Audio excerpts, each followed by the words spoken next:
I will speak then now on Abel Bergaigne. So Abel Bergaigne, his full name was Abel Henri Joseph Bergaigne. He was born on 31st August 1838 in the small town of Vimy, in a Catholic family, apparently as the son of Sylvain Bergaigne and Césarine Aubran. And some 3 weeks before completing his 50th birthday, he passed away in a fatal accident in the French Alps, in the beautiful but notoriously dangerous area of La Grave, on 6 August 1888. And 10 years later, in 1898, he was still very much remembered by his colleagues, and they organized a monument in his memory in that town of Vimy.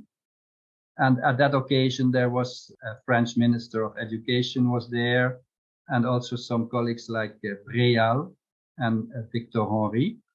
And in the introduction to a small publication of the speeches of that day, it is said that Bergaigne was born in Vimy in 1838, and he had been directed to financial administration by his father, who himself had provided an honorable career in this domain. He only did a fairly short internship there, and he quickly shook off occupations that ill satisfied his aspirations, and he devoted himself to scholarly research. I translate from French, of course. Solid studies had prepared him for this.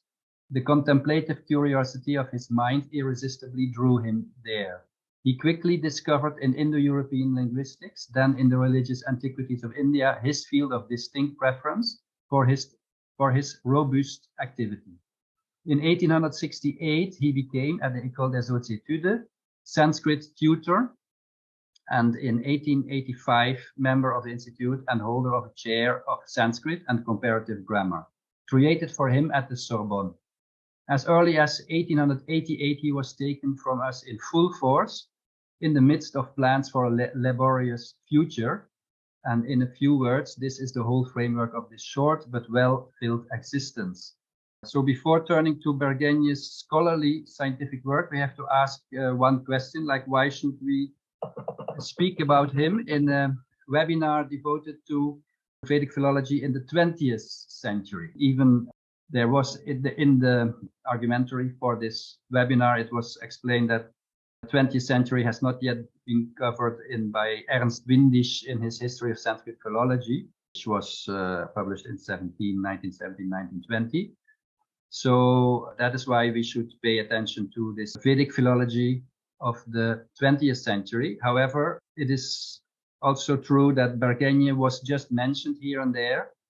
And usually when someone disagreed with him, because the perspective of Windisch is, well, it is more the German perspective on the history of philology, although he does mention several other scholars as well. And even we can say that Windisch did not pay very much attention to Oldenberg, who was more an upcoming scholar in that time of Windisch. Windisch is a little older already, so he could not fully take into account Oldenberg, neither Bergaigne at all, because he had usually a very different view than Abel Bergaigne, was too original to be fully appreciated by his contemporary scholars especially also in Germany, where another type of approach to Vedic texts was more flourishing. So the reason is that to take Bergaigne into account is that his original approach to the Veda continued to be influential for Vedic philologists. First of all, he was not fully taken into account by Ernst Windisch. And second, his influence was not taken into account. And that continues, of course, in France with his students Victor Henry and Sylvain Lévy, and also Maurice Bloomfield, the American scholar. And also then later on, with a kind of frog leap, we get Louis Renou, who comes back to the work of Bergaigne as a Vedic scholar, but also Paul Thieme and Jan Gonda and F.B.J. Kuiper from the Netherlands. They have dealt with, or they were inspired with several aspects of the work of Abel Bergaigne. Seeing this this situation, we can have a brief overview of his work. In Indology, he has worked on Cambodian Sanskrit inscriptions. He made also a manual pour étudier le Sanskrit classique, a manual for the study of classical Sanskrit, and a manual for the study of Vedic Sanskrit, but the latter was in fact finalized and published by Victor Henry after Bergaigne's premature death.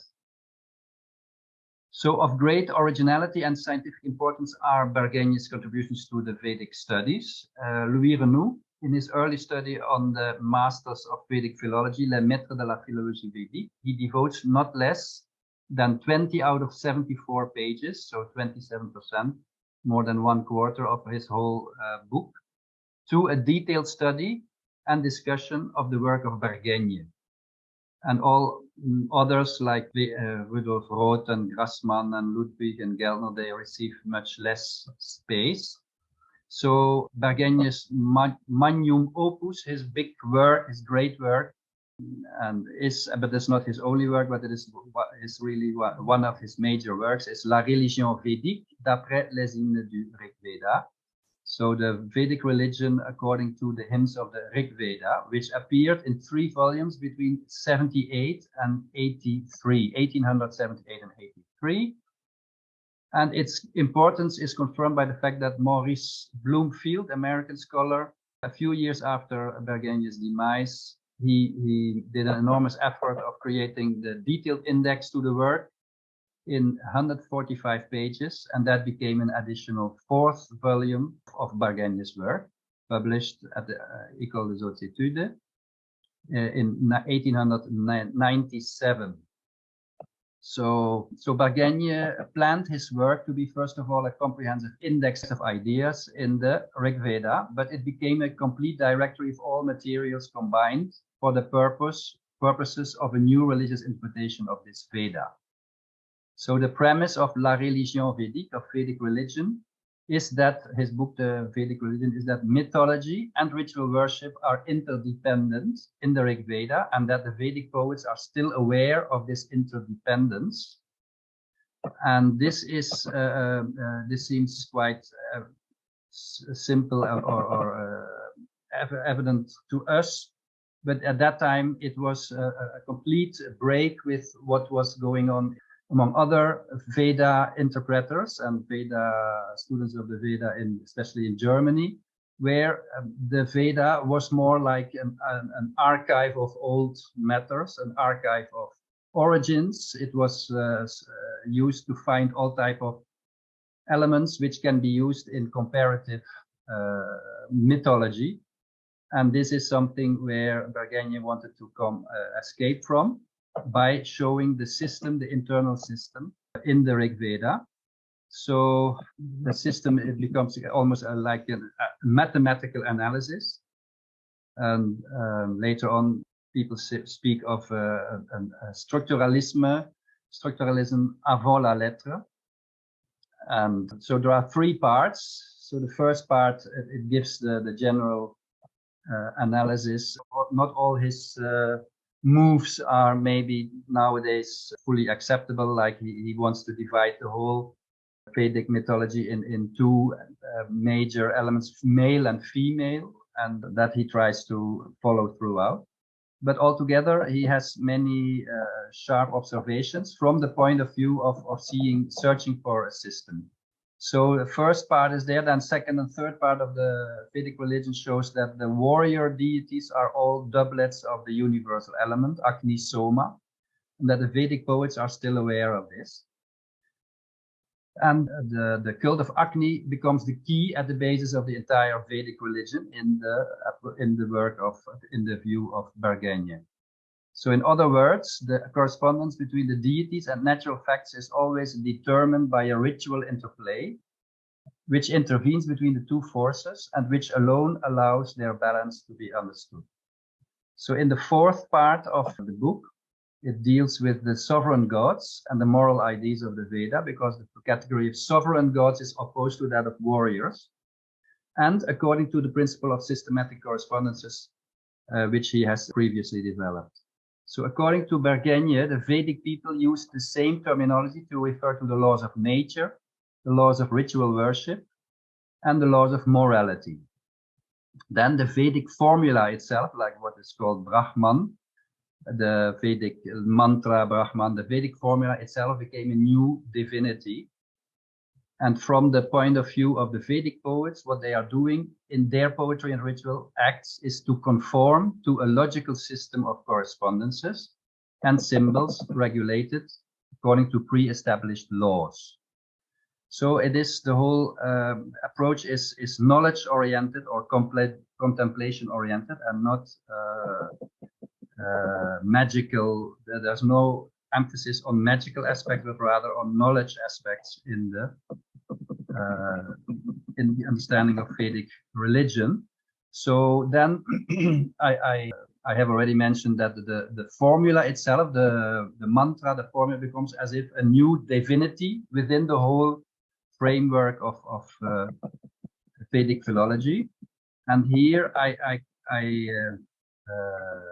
mention the point of Louis Renou that in 1928 he remarked that the following. He said, "We must first prevent an inaccurate opinion that a superficial examination of his work could accredit, namely that the rishis would have liked to play with the formulas, adopting an incomprehensible jargon and justifying what Auguste Barthes called the charlatanry of the Veda."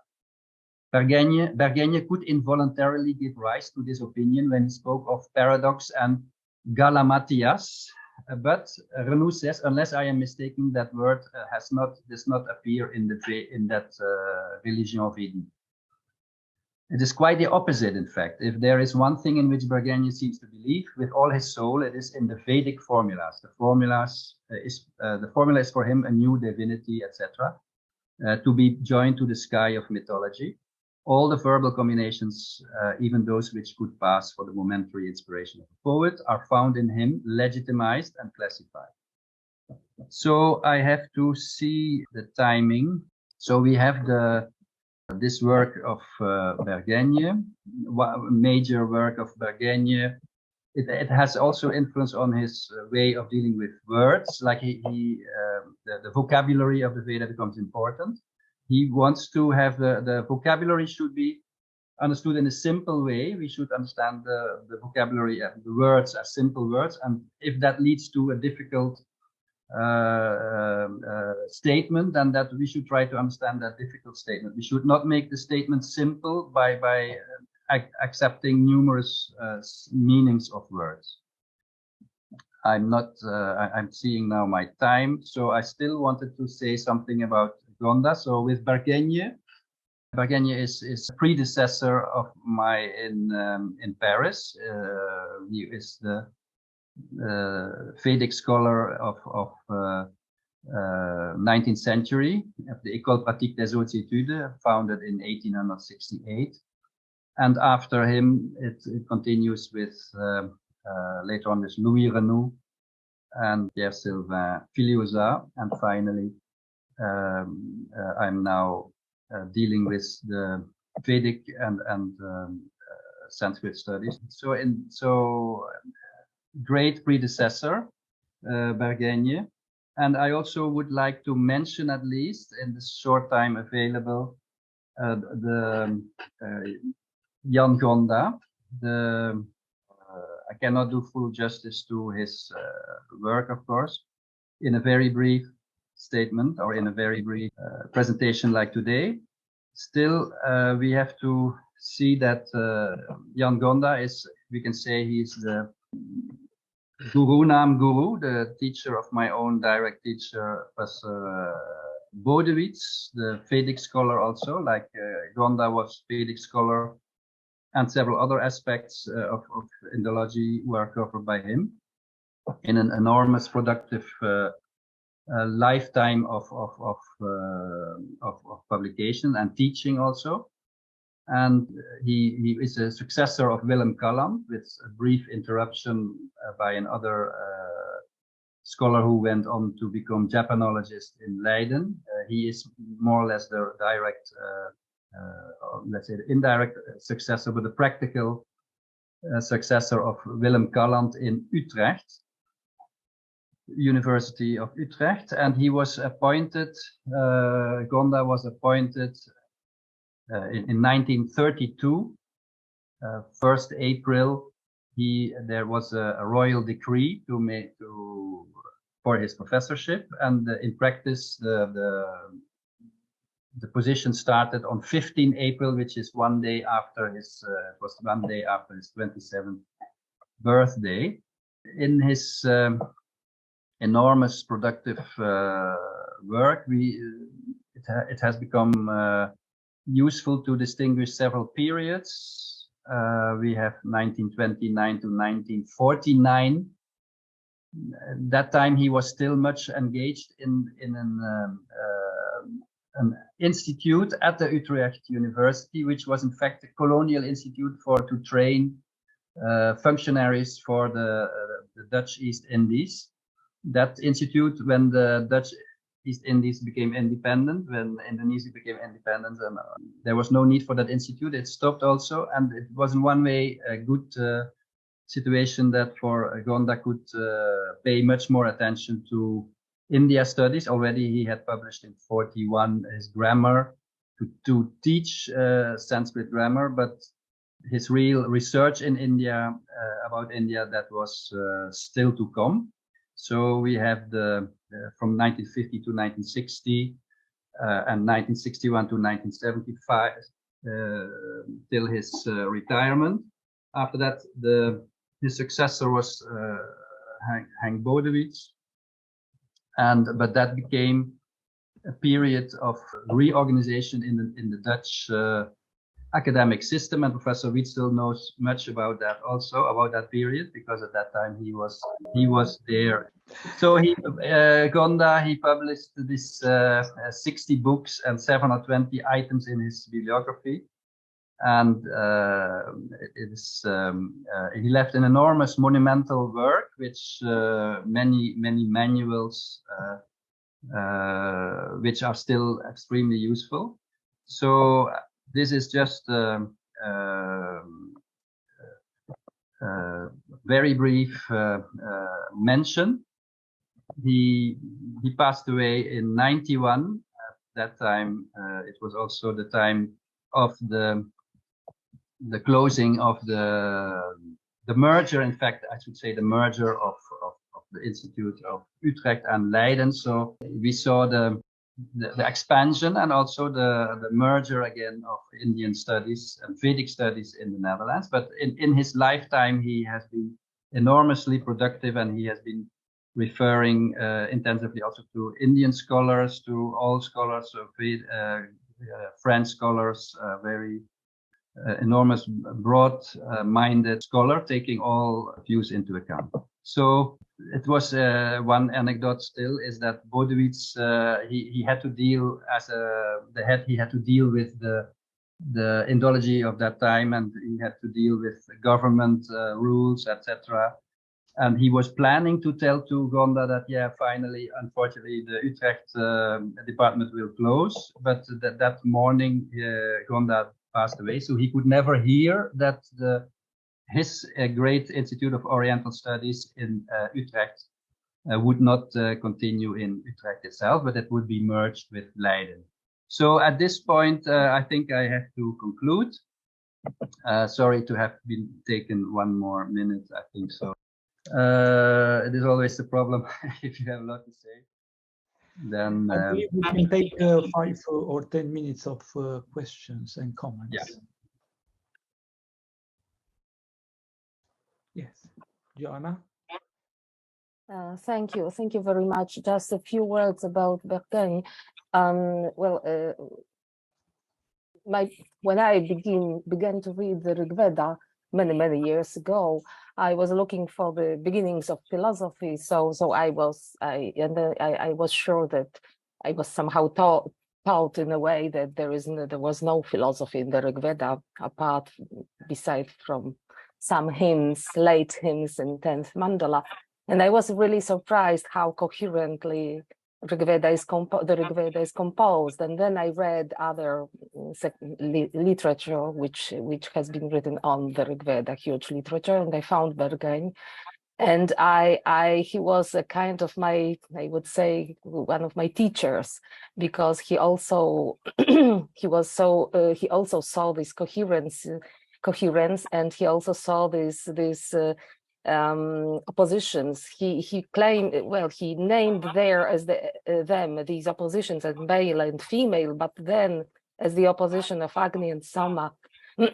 So it was for me, I was extremely happy that I was not I could find an authority who thought in the same way as I did.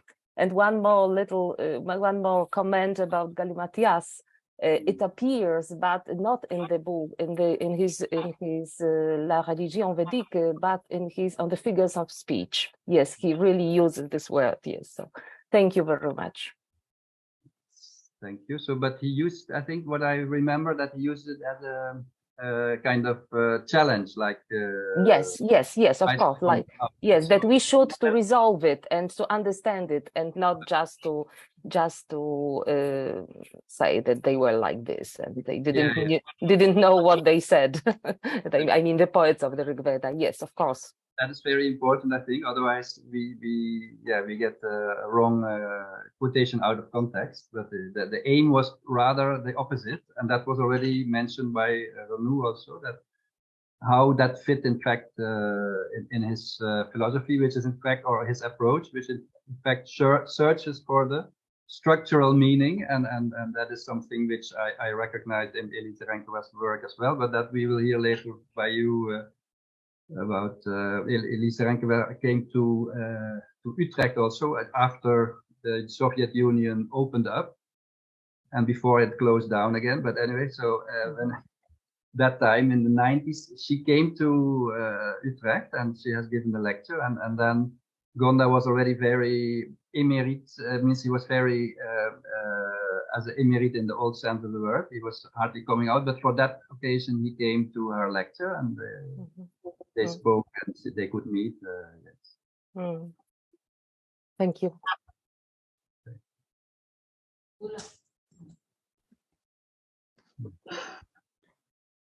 Renou, the philology Vedic, he has said that Bergaigne was neglected by the other Vedic scholars. But I do not find that he was neglected. For example, if you see Oldenburg's notes, he is often quoted, sometimes refuted, sometimes accepted. So it is very difficult to say that he was neglected. Do you justify Renou's statement that Bergaigne was neglected? Did he say that? But he says that maybe. But Renou gives, in any case, he gives much attention to Bergaigne, and in his own time, means and contemporaries, they could not immediately appreciate him. That is what we see in Windisch's work. But Oldenburg, but Windisch was also not much understanding what was going on in the work of Oldenburg. Means it was such a, so Windisch is not the best guide, but contemporaneously, if we see, for instance, Pichel and Geldner in their Vedische Studien, they did not like Bergaigne. They had they had a common axe to grind, in the sense that they were against the previous interpreters of Roth, who thought that the Vedic, it's natuurwuchsige poëzie. It is very natural, simple. They're simple people and nicely spontaneous poetry, etc. But Geldner and Pichel were against that. They tried to go another way, and Bergaigne also, but in a very different way. The review by Geldner and Pichel, I don't know whom among the two, but they were very negative, in fact, about Bergaigne. They said, yeah, at least they are against, he's against Roth, but otherwise, I preferred even this view of Bergaigne is so far-fetched, and this structural approach they didn't like at all, because Pichel and Geldner, they wanted to have the link of the Veda, Rig Veda, with later Vedic Indian texts. So that was there, which was also going against the road. But so in that sense, we can say that contemporaneous scholars in Germany did not like or did not appreciate much. They didn't appreciate Bergaigne, but Oldenberg, indeed, he took many of Bergaigne's things as a starting point, and then he developed in his own way. Usually he disagrees, of course, small things, but he used Bergaigne. He developed Bergaigne. Oldenberg, definitely yes. But both Oldenberg and Bergaigne were not fully grasped by Windisch. And even Professor Thite, I was speaking with you in India, and you explained me that Bergaigne was not well taken care of in Windisch. And later on, I was verifying, and I could indeed see that anytime if Windisch mentions Bergaigne, it is something very how to say, outside, like some exterior thing, like someone rejects Bergaigne. He never goes into the view of Bergaigne. Like Windisch doesn't do any justice to Bergaigne, but he mentions him now and then. Now, Ranu said that generations after generations, everybody has neglected Bergaigne. No, everybody not. No. That is what Ranu says. But and he himself, Ranu, also has criticized Bergaigne. Yeah. You know, whether he is German or French, he is criticized, and his views were not accepted even by Ranu. Although he has written a long passage on Bergaigne in his book. Yes. To be acceptable or not, that is a different thing. And to be neglected or not, that's another thing. Yes. Not neglected, that is a different thing. So this is one thing. And about Gonda, I want to say that Gonda has one peculiarity, that most of the Vedic scholars, they have either studied Veda from the point of view of religion or from the point of view of language. But Gonda is the only scholar who has studied both the aspects of Vedic philology. And that is the importance of Gonda. Yes. My observation. Yes, that's definitely true. That he continued the work of Kalland also, and he took the Vedic ritual as means he not only the Rig Veda and the in what extent it is related with ritual, like the hymns not employed in the solemn ritual. That is one book of Gonda, and also his vision of the Vedic poets, where he tries to analyze the view of the poets about their own vision, their own process of vision, and that is a topic which Professor Elizerenkova later on also developed. So then also one very unique contribution of Gonda, apart from the enormous number of publications, but a unique contribution is that he tries to understand the mind of the ritualists. He takes the ritualists as author. He tries to understand why was a ritual designed in this way or that way. What was the reason to take a mantra and use it here? Was that use in accordance with the original poet's view, or was it taken out of context? And many times he finds that the mantras are very meaningfully used in the ritual. And that is, for instance, very clear in the book about this Agni Upasthana. It was published in 1980. And to me, it always looked as if it was an implicit refutation of Stahl, who came with the theory of meaningless ritual. And he simply showed that all the mantras and all the rituals, they have a meaning, and every ritual has an author.